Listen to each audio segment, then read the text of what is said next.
Hey guys, today in this video, let's learn how to fix Diablo 2 Resurrected crashing. So if you're facing that problem, you're going to have to immediately restart your PC.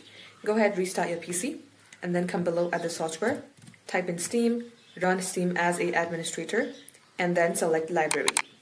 Now you will see a Diablo game. Click onto it and see if it changes anything.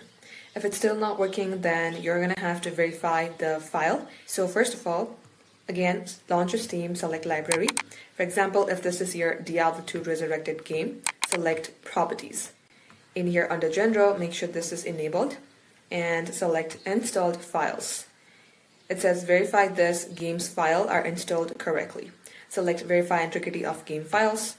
It might take a couple minutes depending upon the cache and data that you have in your game. Once done, close this.